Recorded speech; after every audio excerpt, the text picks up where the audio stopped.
Thank you for joining us for another episode of Baker Host's AD Nauseam, a podcast series focusing on new and trending advertising issues with an emphasis on the FTC and the NAD. I'm Leah Brave, and you're listening to Baker Hosts. We are once again joined by amudge and Daniel Kaufman, two partners from Baker Hostetler's advertising, marketing, and digital media team. Together, they have decades of advertising experience and approach advertising issues from multiple perspectives. Today, they have invited their fabulous new media and ad law partner, Sarah Slavoi, to join them. Sarah recently joined Baker from a commercial general counsel role at one of the world's largest advertising and marketing agencies, making her an expert on today's content. And with that said, on today's episode of Ad Nauseam, Amy, Daniel, and Sarah will focus on a real hot topic, dealing with endorsements and testimonials from multiple angles and viewpoints. With that, welcome to Ad Nauseam, and let's turn it over to Amy, Daniel, and Sarah. Thanks so much, Leah. This is an exciting day for us at Ad Nauseam. We have a hot topic, one we can talk about, do talk about ad nauseam, which is testimonials and endorsements, most particularly that FTC update that everybody's been talking about. But we also love special guests, as our audience knows, and today is extra special. We have an awesome new partner to welcome to her inaugural Ad Nauseam podcast. Hey, Amy. So I know we have pretty exacting standards here at Ad Nauseam. Well, you do. So tell me, why are we so excited to have Sarah here? Well, we're excited to have Sarah here just because she's awesome. But I think it's particularly prescient for what we're going to be talking about today. I have known Sarah for years and years. I won't say how many. And I first met her when I worked for her, when she was in-house at an ad agency that was the subject of an FTC enforcement investigation, the first FTC enforcement investigation looking at influencers and influencer disclosure. And that is how I got to know her and had some mad respect for her. And we were sort of looking at this and really creating it in real time and seeing how the FTC is thinking about these things that we used to call bloggers. That influencer word was new then, if you can imagine. And worked with her closely to see how she took what the FTC was doing and put it into place internally in terms of, I think, the first and quite robust compliance program for making sure that influencer content complied with the FTC's guidance. So we're going to talk about that today and a whole bunch of other things with Sarah. Okay, Sarah, welcome aboard. Tell us more about yourself. Yes, thank you. It is wonderful to be here, Amy, Daniel. What a warm welcome. I'm Sarah Slavoi. I have been an advertising attorney from day one. It's all I ever wanted to do when I went to law school, and I was lucky enough to get into this field.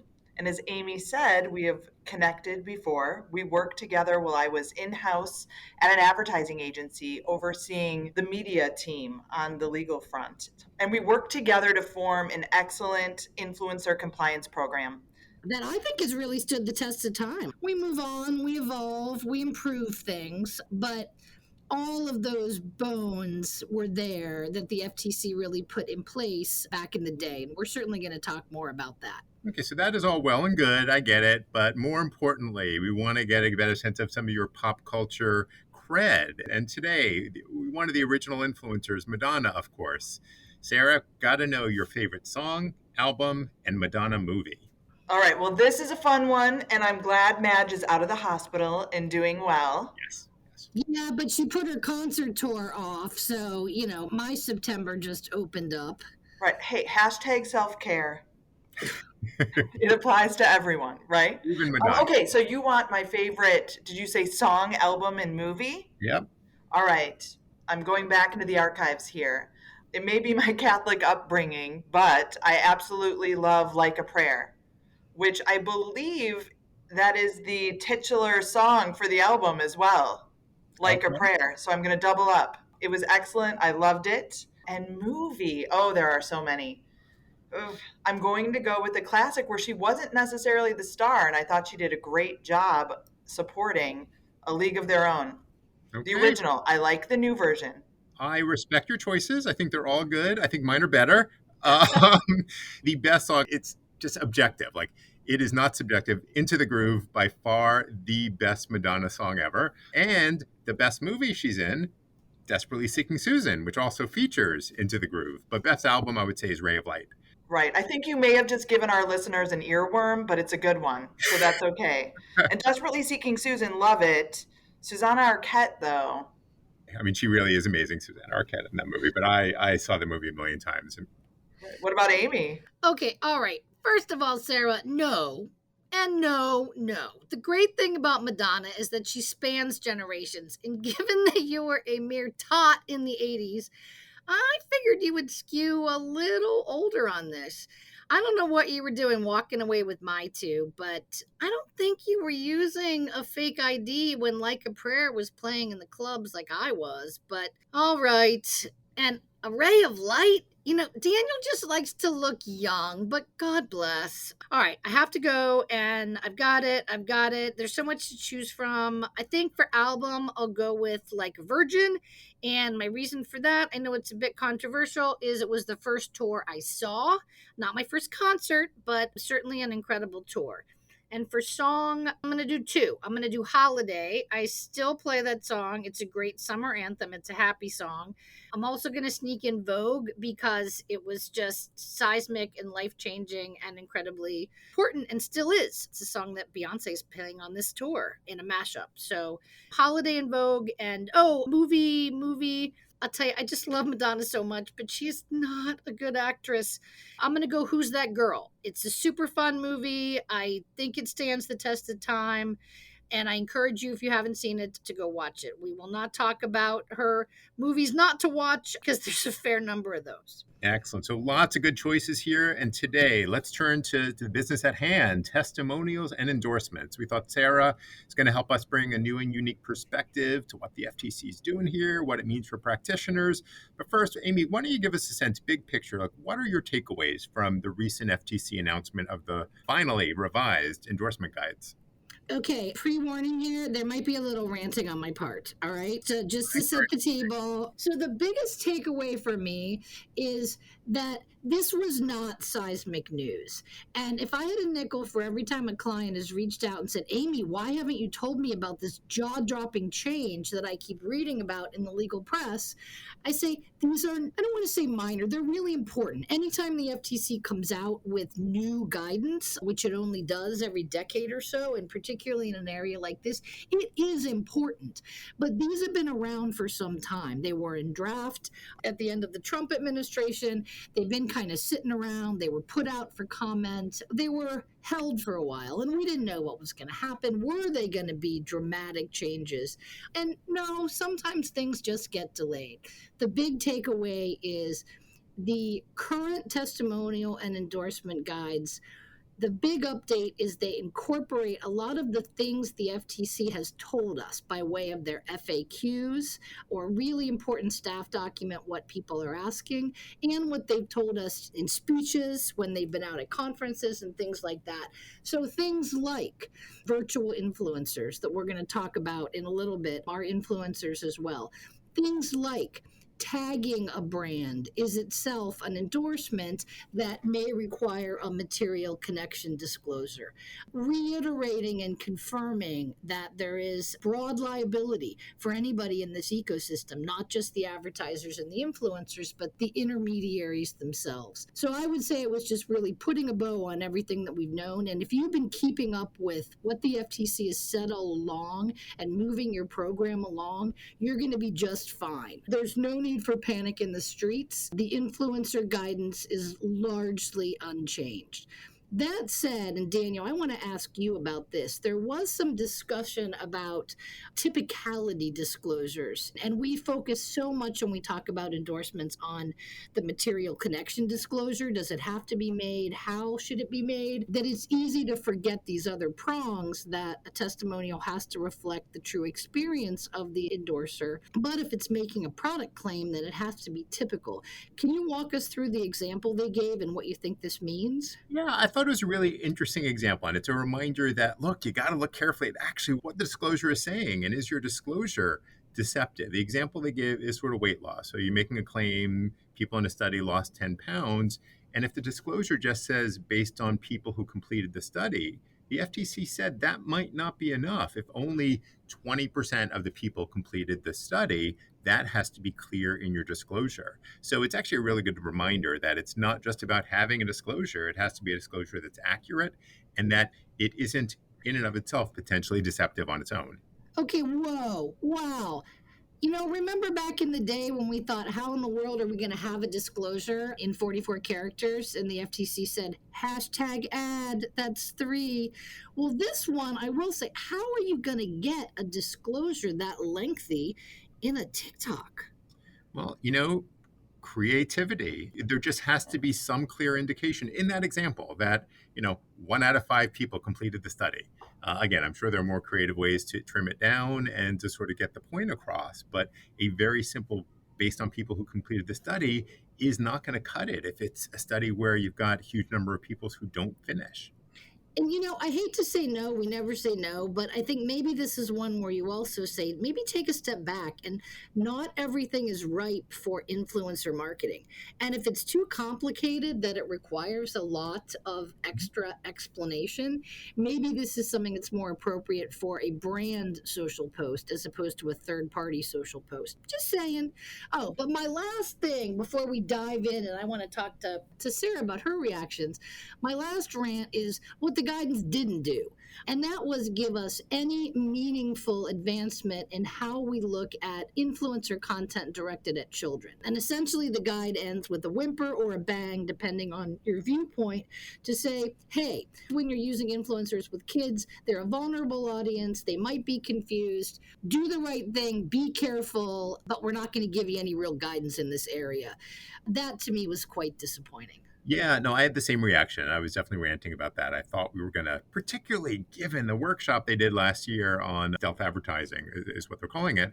I really was expecting some more clarity on kids. I guess the starting point is kids understand what an ad is. They might not understand what sponsored is. The FTC is clearly stating you got to be really careful if you're doing influencer marketing and it's targeting kids, but they're not telling you what exactly to do and what are the messages you can and can't convey. Right. That did feel like a missed opportunity. I feel like we were going to see more there and we just didn't. I don't think they know. That's the real problem. And the only people who are saying, we know kids, is the children's advocates that really do believe that advertising to children, period, is an inherent evil. Hopefully, we'll see a staff report in this area, and maybe the FTC itself will invest in some of its own research. All right, Daniel, I know we're here to talk about influencers, not just the kiddos. And I also know that you don't necessarily have any love lost for the kiddos. But I am going to ask you, does your crystal ball tell you if the FTC might come out with the staff report on that workshop to advance this discussion? And if so, when? Yeah, look, it's interesting. Not every workshop the FTC does leads to a report or paper or something like that. Often they do. Sometimes it guides them in consumer education or business education. So I kind of think it's a little more likely at some point they're going to synthesize it into some form of business education, because look, the issue of kids, teens, and influencers is a very significant one. The FTC sort of avoided addressing it now, but I think they will address it. And I think, by early next year, we'll see something from the FTC, whether it's a full-blown report on the workshop or some more limited. Look, it could be updates to the FAQs that evolve and something like that. But I do think this issue is not going away, and we will definitely hear more about them in the next 6 months. Okay, folks, you heard it here. Pencil in your calendar, not a pen. Pencil in for at some point next year. We'll see if Daniel's right, and if he isn't, of course, I'll make merciless fun of him. But he usually is. So I want to get some thoughts from Sarah on some broader implications of the guides. Sarah, from your perspective, do the guides address any advancements in technology that maybe weren't contemplated originally? Sure. I do think that this version of the guides is firmly planted in 2023.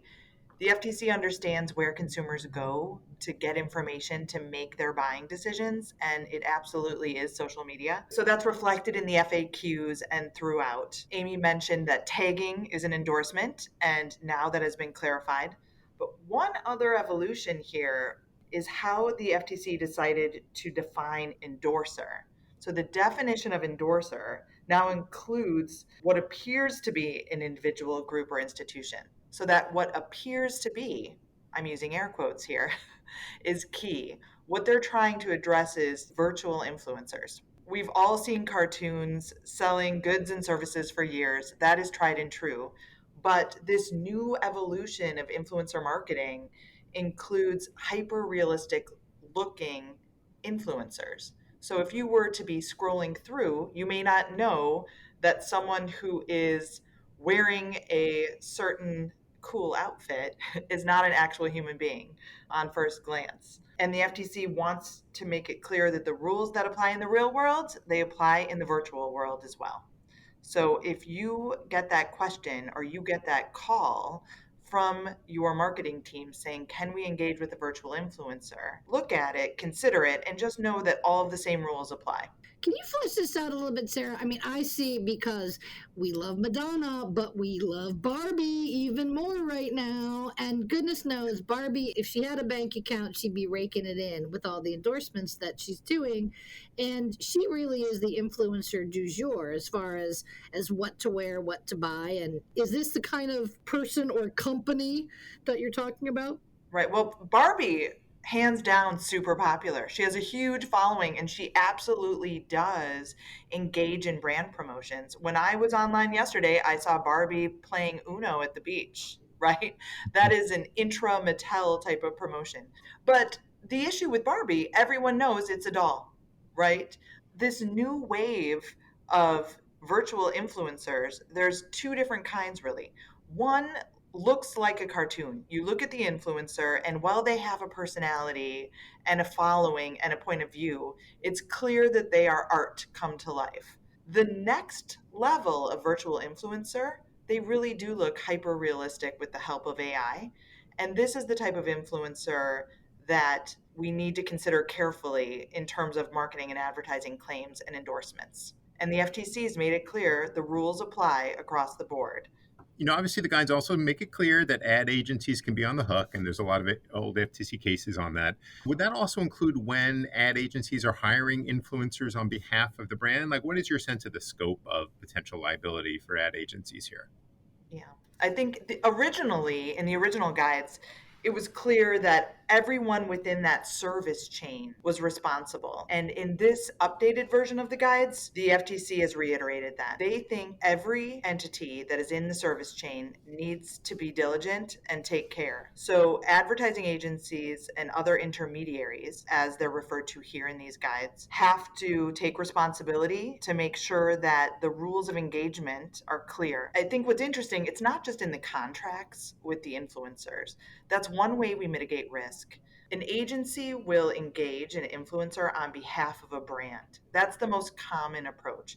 Sometimes there's an additional intermediary in there if an influencer has an agent or is part of a group. At every point in that contracting chain, it needs to be clear that the influencer is responsible for a clear and conspicuous disclosure that they have in fact been hired. This is a hashtag ad, but that's not enough. I think the agencies and the brands need to work hard to put together a really practical process and training program so that influencers know what their responsibilities are and how to make it clear to consumers.